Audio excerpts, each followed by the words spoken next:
Konnichiwa, yokozo, and welcome to this my Asian Cup previewer for Japan. Um, Japan are the holders of the cup, and I think all the pundits are basically tipping that they will go through and win it again. But then again, this is the Asian Cup. It is football, and stuff goes wrong all the time. So you can never ever take the pundits' word for it. Just look at Brazil. Given that Japan in Brazil weren't that good, but we'll leave this alone. Ever since then, they have recovered form. Their last few friendlies have been great.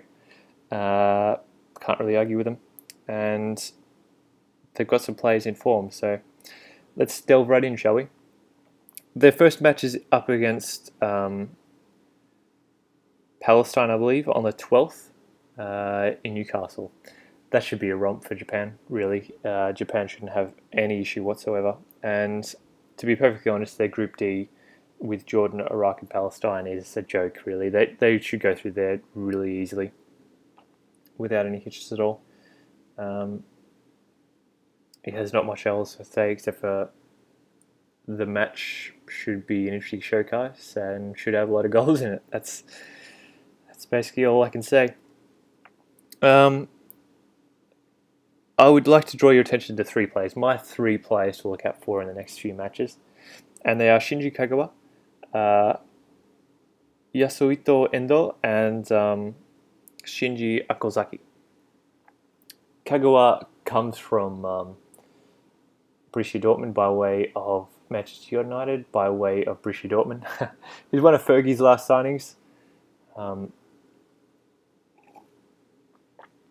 He didn't really show up in Manchester because in his defence he was mostly played out of his attacking midfielder roles, and his link-up play wasn't really encouraged, and the whole thing was a mess. Since he's come back to Borussia Dortmund, the side that he left is really a shell of its former self. They're down in the bottom of the Bundesliga, appearing to fight off relegation, which is a big surprise for everyone, given their Champions League form at the moment. But again, it's about Japan.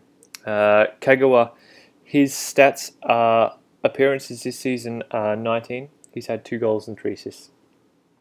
That's okay for an actually, it's not the best, but given that his appearances and whatnot, troubling signs. Yasuhito Endo, rather. He was named the J-League Player of the Year last year.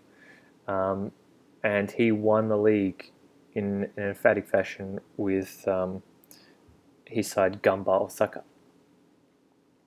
It was one hell of a season. His total appearances are 42, goals 6 and assists 19. Really solid for a defender, for a midfielder. Not a defender, it'd be really good for a defender. Really good for a midfielder. Finally, Shinji Akozaki plays for FSU Mainz, Bundesliga side. He's being sought after by Liverpool and Arsenal to be a striker. So that says a lot. His appearances are 19, goals 10 and assists 3 this season is just quite phenomenal, really. And so I'd say those 3 are my picks for the tournament to watch out for, Japan-wise. No doubt, I will be changing that list as we go. Such is the way of things, and as if you follow my picks, quite often they are wrong. So don't put any money down is my recommendation. Okay, so that will round us up. I shall be back on probably the 13th to give my review of their match and provide any follow-up news and information. Alrighty, sayonara.